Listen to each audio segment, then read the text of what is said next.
High বন্ধুরা, কেমন আছো?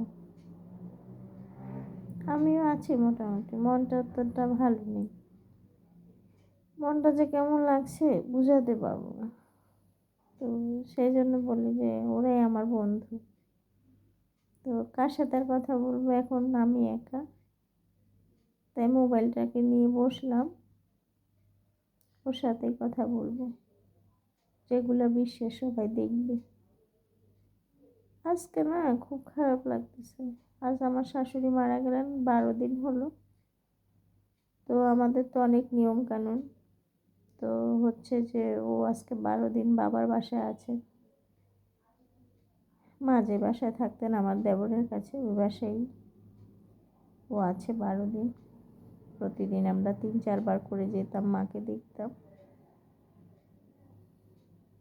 গত সপ্তাহ মার জ্বর হলো, জ্বরের পর মা চলে গেলেন। আজকে 7 বছর উনি বিছানায় ছিলেন।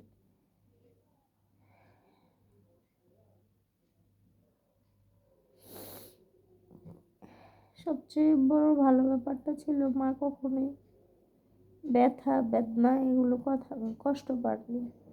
একটু শুয়ে থাকতেন, কারেন্টের বিছানায় থাকতেন, খাইয়ে দিলে খাইতো, শুয়ে থাকতো, ডায়পার পরে রাখতে হতো। মা কখনোই এতটুকু কষ্ট কাউকে দেয় নাই, কেননা তার শরীরে কোনো যাতনা ছিল না, কিছু ছিল না। শুধু কষ্টটা এটাই ছিল, মা সারাদিন শুয়ে থাকতো বিছানায়। আজকে অনেক দিন তো জ্বর হলো, শ্বাসকষ্ট হলো হঠাৎ।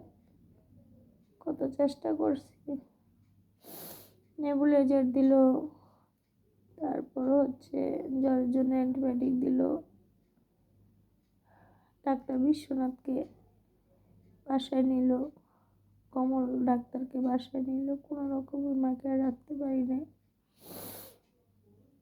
অক্সিজেন কিনে অক্সিজেন দিলাম, যে মাকে তো হাসপাতালে নেওয়া যায় না, শুধু হাড্ডি সারা হয়ে গেছিল মাকে কখনোই আমরা হাসপাতালে দিতে চাইনি। যেগুলো নার্সরা করবে ওগুলো আমরাই করতাম। আজকে 12 দিন ও ওই বাসায় গেছে। যদিও মানুষটার সাথে আমার প্রতিদিনই 2 বার দেখা হয়, কিন্তু রাতটা আমি একাতেই বাসা, আমার নিজের বাসায়। বাসাটা খালি, দোতলার ওনারও বাসায় নেই, তো পুরো বাসাটাই খালি। তো সেই জন্য আমি আমার বাসায় চলে আসি, ছোট মেয়েটা আছে। আজকে স্বামীকে দেখে এত খারাপ লাগতেছিল। আমাদের তো অনেক নিয়ম কানুন, সেভ করতে পারে না।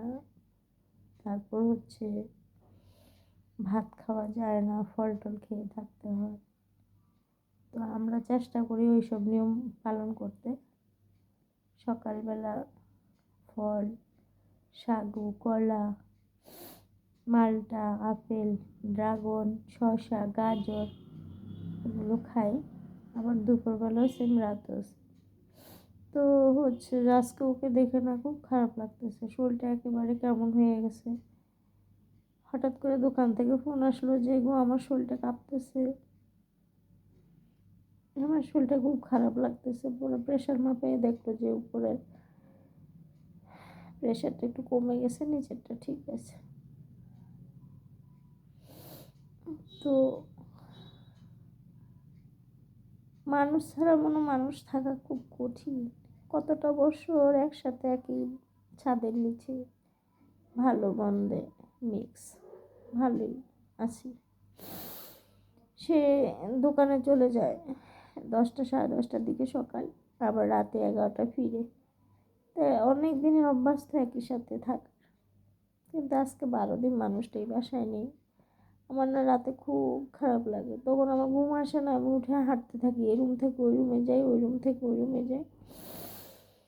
তো আজকে না ওর শরীরটা ভীষণ খারাপ। সামনের শনিবার দিন মার কাজ, শ্রাদ্ধ। তো কালীর বাড়ি মন্দিরই করব।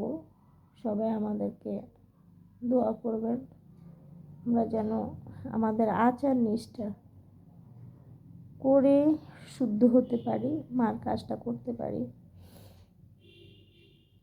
আমাদের পরিবারের প্রতি আমার দোয়া করবেন, আপনারাও ভালো থাকেন। এবছর এপ্রিলের 19 তারিখে নিজের মাকেও হারালাম। তারপর আমার বাবা 14 সালে মারা গেলেন, শ্বশুর বাবা করোনাকালীন মারা গেলেন, মেজো ভাই মারা গেলেন, দুটো বোনের জামা মারা গেল এরই মধ্যে।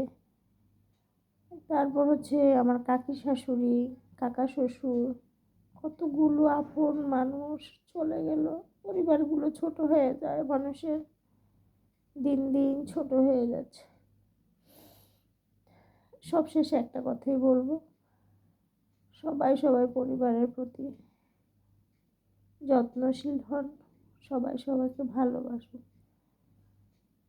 একদিন আমরা সবাই চলে যাব, কিন্তু মনে হচ্ছে যে সবার সাথে ভালো ব্যবহারটা করলে আমাদের সবচেয়ে ভালো। কিছুই যাবে না কারোর সাথে। এতগুলো মানুষ চলে গেছে, যখন শ্মশানে যাই তখন মনে হয় হায় রে, শুধু আমার আমার আমার, আসলে কিছুই না আমাদের। নিজের মানুষগুলোকে অনেক ভালোবাসুন, অনেক যত্ন করুন, যার যে সামর্থ্য আছে অনেকভাবে ভালোবাসুন, কাছে বুকে টেনে ভালোবাসুন। কেন, মানুষের অনেক প্রয়োজন। যখন চলে যায় একজন একজন করে, পরিবারটা না খুব ছোট হয়ে যায়। বোঝানো যায় না যে এগুলো কেমন লাগে, এত খারাপ লাগে, এত খারাপ লাগে, বোঝানো যায় না।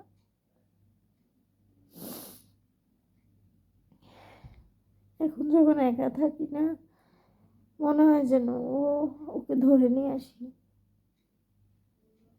যার এটা সেটা বায়না করবো না, আবদার করবো না।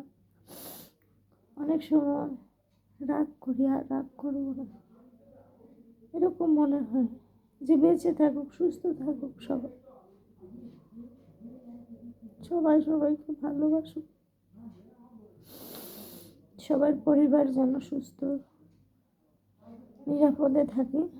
আমাদেরকে আশীর্বাদ করবেন, আমরা যেন ভালো থাকি। সবাই সবাইকে প্রাণ ভরে ভালোবাসুন। শুভরাত্রি, দোয়া করবেন।